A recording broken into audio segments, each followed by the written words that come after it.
The search for a missing New South Wales toddler has now gone global after a call out from investigators. William Tyrrell vanished from his grandmother's home on the state's mid-north coast in September, sparking a homicide investigation. And now Crime Stoppers websites in 26 countries have been asked to post articles on the 3-year-old's disappearance in the hope of gathering fresh information. New Zealand is on board with the US, Canada, the Netherlands and South Africa is expected to follow this week. How long has he been missing? We've been looking for him now for about 15 or 20 minutes, but Okay. I thought it could be 5, it could be longer, because he was just playing around here. We heard him and then we heard nothing. Okay. So I've got the nearest cross street being Ellendale Crescent, is that right? So what is it? Ellendale Crescent? I don't know. This is my mum's house. Okay. Hang on. There's another lady out helping us look for him. I'll see if I can find her.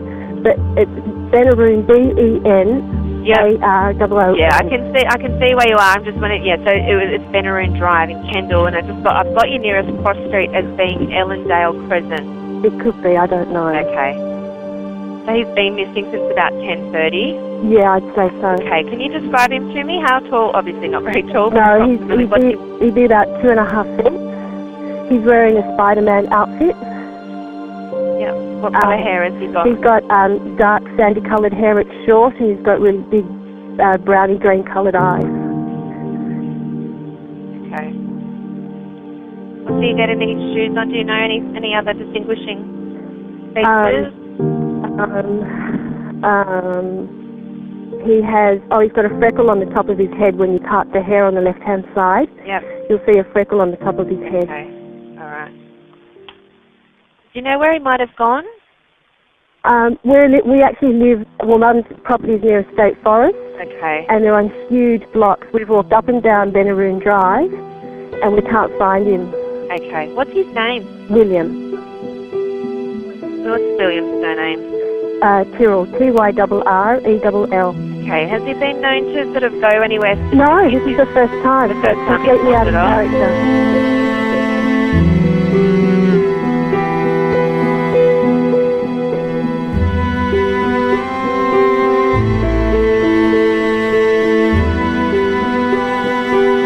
On September 12th, 2014, William Tyrrell goes missing from the front yard of his foster grandmother's home in Kendall, about 40 kilometres south of Port Macquarie. He was dressed in a Spider-Man outfit. 9 days later, the police stopped searching for the missing boy after scouring the surrounding bushlands and neighbouring houses. The investigation is brought to a halt. On the 20th of January 2015, police searched the home and businesses of washing machine repairman William Spedding, who had been due to carry out repairs at the Kendall home at the time that the boy disappeared. Good afternoon, I'm Amanda Duval with the Sydney Afternoon News Bite. Detectives investigating the disappearance of William Tyrrell have arrested person of interest Bill Spedding. He is being questioned over unrelated historic child sex offences. In 2015, another theory emerged. William was snatched by a pedophile ring. Detective Superintendent Mick Willing of the New South Wales Homicide Squad said, "One of our lines of inquiry relates to people we expect to be involved in a pedophile ring." Months later, the police probed a group called Grandparents as Parents Again, with 2 members convicted for child sex offences. One of these members, Tony Jones, who maintains his innocence, was living a 20-minute drive from Kendall at the time of the suspected abduction. Paul Bickford, who also lived in Kendall at the time William vanished, also maintains he's innocent and denies being part of a pedophile ring. Both men and their families were interviewed by police, but none of them are considered suspects.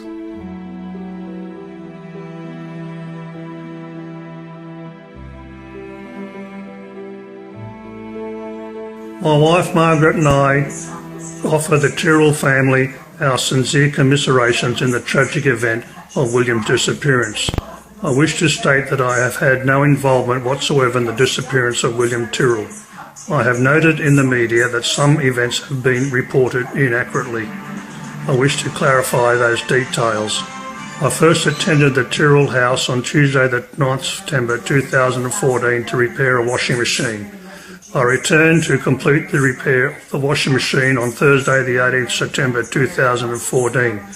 I have not been in the Tyrrell house or to the Tyrrell house or to the street before, between or after these dates.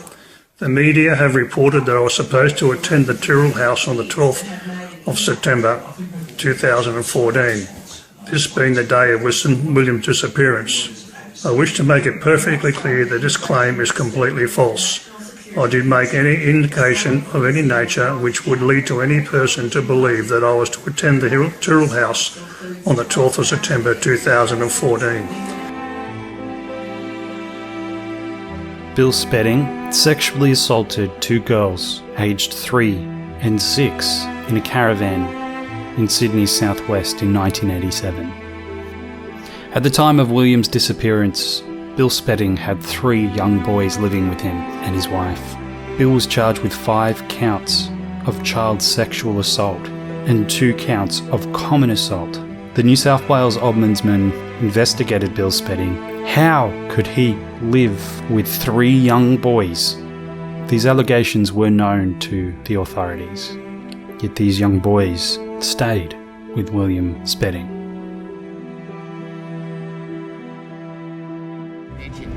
I'll just put some questions to you. Let's go.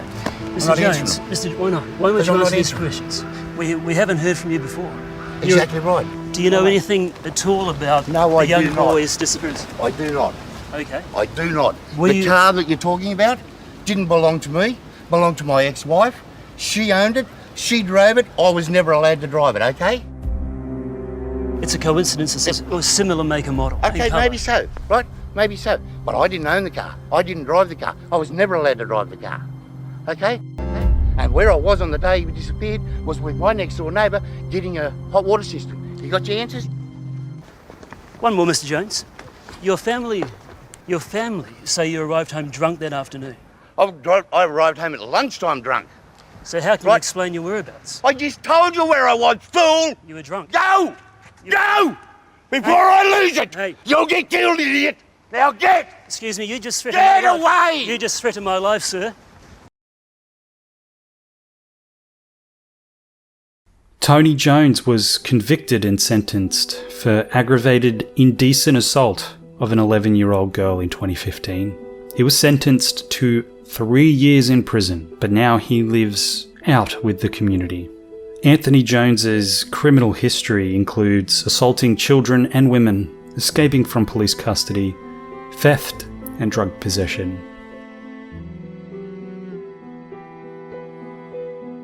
Tony Jones told his family on the day William Tyrrell vanished that he was going to visit his friend, convicted child abuser Paul Bickford. His family then told the authorities that when Tony returned, he was drunk. His alibi during the time William was abducted was that he was out in the bush collecting scrap metal.